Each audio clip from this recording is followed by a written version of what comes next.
സ്വർഗദൂതർക്കുടയവനേ, അവരാൽ മഹത്വപ്പെടുന്നവനേ, വന്ദനവോടെ നിനക്കു സ്തുതി, പ്രാർത്ഥനകൾ കൈക്കൊള്ളണമേ.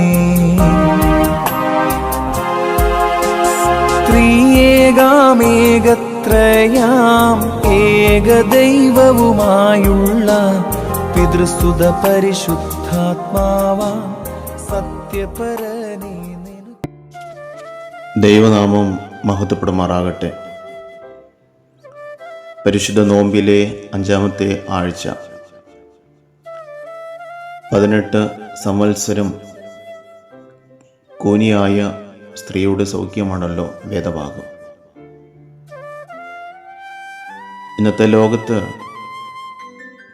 പലരും ശാരീരികമായല്ലെങ്കിലും മാനസികമായും വൈകാരികമായും കൂനിയായ അവസ്ഥയിലാണ്. അതായത് അമിതമായ ജോലിഭാരം, മാനസിക സമ്മർദ്ദം, വിഷാദം, മുൻകാലത്തെ മുറിവുകൾ എന്നിവയാൽ പലരും താഴേക്ക് നോക്കി ജീവിതത്തിൻ്റെ പ്രകാശത്തിലേക്ക് നോക്കാൻ കഴിയാതെ നടക്കുന്നു എന്നത് വാസ്തവം തന്നെയാണ്. അപ്പോൾ ആ ഒരു മാനസിക ഭാരങ്ങളിൽ നിന്ന് വിടുതൽ നേടാൻ ദൈവികമായ ഇടപെടലും സഹാനുഭൂതിയും ആവശ്യമാണെന്ന് ഈ കൂനിയായ സ്ത്രീയിലൂടെ നമ്മെ ഓർമ്മിപ്പിക്കുകയാണ്. രണ്ടാമത്, ഇവിടെ യേശു ശാബത നിയമത്തേക്കാൾ പ്രാധാന്യം നൽകിയത് ആ സ്ത്രീയുടെ വേദനയ്ക്കാണ്. നമുക്കറിയാം, ഇന്നത്തെ ലോകത്ത് പലപ്പോഴും നിയമങ്ങളും ചട്ടങ്ങളും മനുഷ്യൻ്റെ നന്മയേക്കാൾ വലുതായി മാറുന്നു എന്നതാണ് വാസ്തവം.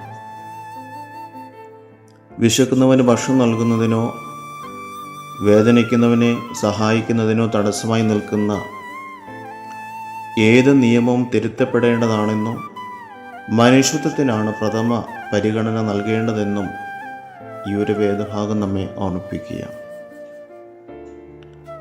അതുപോലെ മൂന്നാമത്, ആ സ്ത്രീ യേശുവിനോട് സഹായം ചോദിക്കുകയല്ല, യേശു അവളെ കണ്ട് സഹായിക്കുകയായിരുന്നു.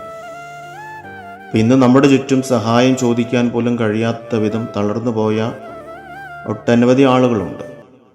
അവരുടെ നിശബ്ദമായ നിലവിളികൾ തിരിച്ചറിയാനും അവരിലേക്ക് ഇറങ്ങിച്ചെല്ലാനും നമുക്ക് കഴിയണം എന്നതാണ് ഓർമ്മിപ്പിക്കുന്നത്. അതായത് മറ്റൊരാൾ ആവശ്യപ്പെടുന്നതിന് മുമ്പേ സഹായഹസ്തം നീട്ടുന്നത് വലിയൊരു നന്മയാണ്. ആയതിനാൽ പ്രിയമുള്ളവരെ, നിയമങ്ങളെക്കാൾ കരുണയ്ക്കും ലാഭത്തേക്കാൾ മനുഷ്യത്വത്തിനും പ്രാധാന്യം നൽകുന്ന ഒരു ലോകമായി മാറ്റപ്പെടേണ്ടതാണ് എന്ന ഓർമ്മപ്പെടുത്തലാണ് ഈ വേദഭാഗം നമ്മോട് ആഹ്വാനം ചെയ്യുന്നത്.